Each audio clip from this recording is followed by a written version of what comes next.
चीनी वायरस आया और अपने साथ खौफ लेकर आया है। जो बात चीन में जो हालात है, कोरोना वायरस से लोगों में दहशत है जो चीन से आया था और उसने 71 लाख जाने पूरी दुनिया में ले ली है। आरोप लगा, अगली तस्वीर दिखाऊं कि वुहान लैब, यह चीन की वो लैब है, इस लैब से ही कोरोना वायरस निकला जिसने लाशों के अंबार लगा दिए। एक नया वायरस आ गया, उस नए वायरस ने चीनी अस्पतालों में ढेर लगा दिए। तस्वीरें मैं आपको दिखा रहा हूं चीन के अस्पतालों की। चीन से तस्वीरें डराने वाली आ रही। यह वायरस भारत में भी दस्तक दे चुका है।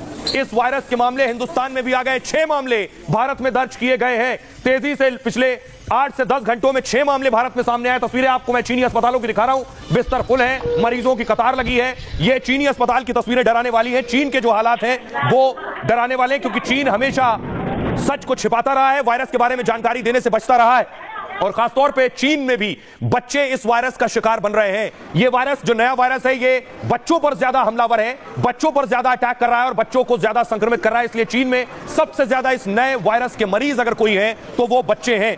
लेकिन यह जो वायरस है, यह वायरस सिर्फ चीन में नहीं, यह वायरस हिंदुस्तान आ चुका है। हिंदुस्तान के 4 राज्यों में 6 मामले सामने आए हैं। हिंदुस्तान में भी बच्चे संक्रमित हुए हैं। 2 साल उससे छोटे के कई छोटे बच्चों के मामले सामने आए हैं। अगली तस्वीर देखिए, कर्नाटक में बाकायदा स्वास्थ्य मंत्रालय ने बड़ी बैठक ली है। खुद स्वास्थ्य मंत्री जेपी नड्डा सामने आए और उन्होंने प्रेस कॉन्फ्रेंस की है। क्या कुछ कहा जेपी नड्डा ने?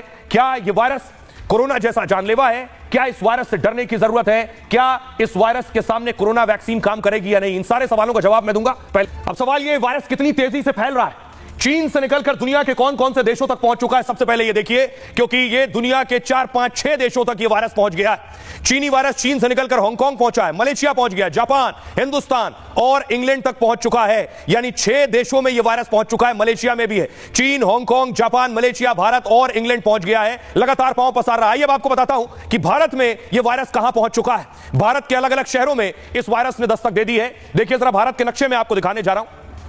खबर मिल रही है, गुजरात में 1 केस मिल गया इस वायरस का। पश्चिम बंगाल में भी 1 मामला सामने आया है एचएमपी वायरस का।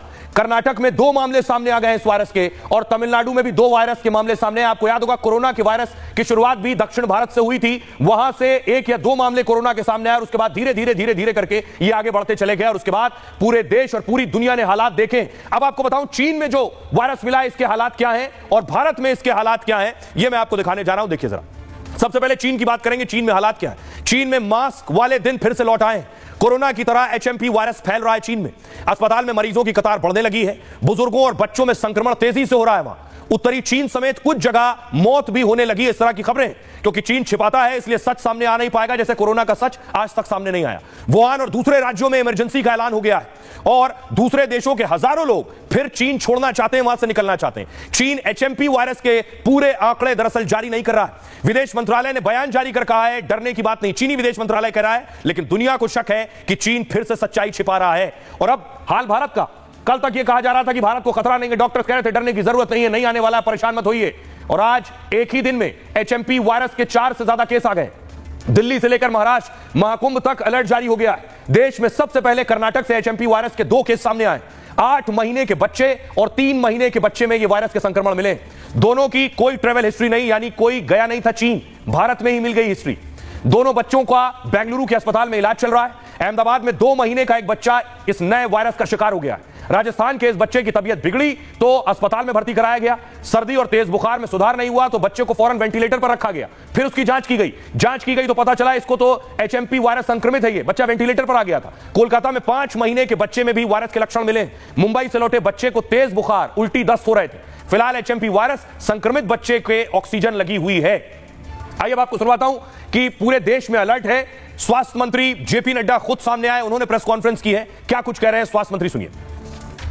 जो एचएमपीवी वायरस के मामले पर हाल ही में आई रिपोर्ट्स पर स्वास्थ्य मंत्रालय ने Indian council for medical research के साथ और national centre for disease control के साथ और वर्ल्ड हेल्थ ऑर्गेनाइजेशन के साथ चीन सहित पड़ोसी देशों में स्थिति पर कड़ी निगरानी रखे हुए हैं। देश के हेल्थ सिस्टम्स और सर्विलेंस नेटवर्क्स किसी भी उभरते हुए हेल्थ चैलेंज के प्रति क्विक रिस्पांस देने के लिए सक्षम है और तैयार है। इस तरीके का वायरस तेजी से फैल रहा है। दिल्ली क्योंकि देश की राजधानी है और इंटरनेशनल ट्रैवल यहाँ सबसे ज़्यादा है। मैंने मुख्य सचिव को लिखा है कि आप ये इंश्योर कीजिए कि एक तो इसकी ट्रैकिंग हम लोग करते रहें, जो भी ज़रूरतें हैं वो पूरी हों। यापूर्वी देखील हा व्हायरस आलेला आहे, पुन्हा त्या व्हायरसचा चंचू प्रवेश होताना दिसतो आहे। या संदर्भात जी काही ॲडवायझरी आहे ती आम्ही लवकरच त्या ठिकाणी जारी करू। सावचेती बरतने की वो वहां से सूचना दी गई है।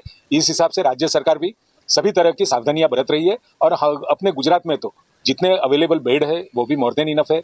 वेंटिलेटर, बेड, ऑक्सीजन व्यवस्था, ये सब व्यवस्था है ही। Government will implement it, and the government will take all precautionary measures to implement and to prevent the disease.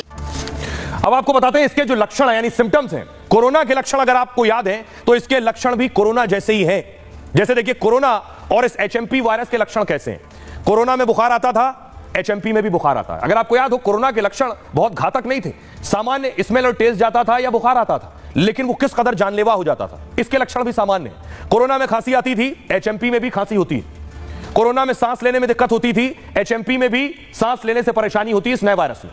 Corona में गले में खराश होती थी, इस नए वायरस में भी गला खराब होता है। कोरोना में श्वास और गंध का पता नहीं चलता था जब माइल्ड सिम्टम्स हो, इसमें सर्दी और नाक बहना इसके लक्षण है। कोरोना में सिर दर्द और सुस्ती होती थी, इसमें शरीर में चकत्ते पड़ जाते हैं। कोरोना वायरस सांस से भी फैलता था, यह भी हवा से फैलता है उसी तरह से। कोरोना में फेफड़े पर ज्यादा असर, सबसे ज्यादा असर फेफड़ों पर होता था, यह भी फेफड़ों को प्रभावित करता है। सांस के जो मरीज हैं उनके लिए और तकलीफ है। चीन से इसकी शुरुआत हुई, चीन ने कभी माना नहीं। यह भी चीन से ही फैल रहा है, चीन मानने को तैयार नहीं। पहले खतरनाक वायरस नहीं लगा जब चीन से इसकी शुरुआत हुई, चीन मान नहीं रहा था, दुनिया को लग रहा था सामान्य सर्दी खांसी जुकाम है, लेकिन 71 लाख जानें चली गई। और इस वायरस के लिए कहा जा रहा है यह ज्यादा खतरनाक नहीं है। दुनिया में 71 लाख मौत कोरोना से हुई है, इसकी अब तक कोई वैक्सीन नहीं बनी है। कोरोना की वैक्सीन आ चुकी है, इस एचएमपी वायरस की कोई वैक्सीन नहीं है। आइए आपके लिए हमारे साथ जुड़ रही है खास मेहमान डॉक्टर स्वाति महेश्वरी, उनसे जवाब लेते हैं। स्वाति जी बहुत बहुत स्वागत है आपका।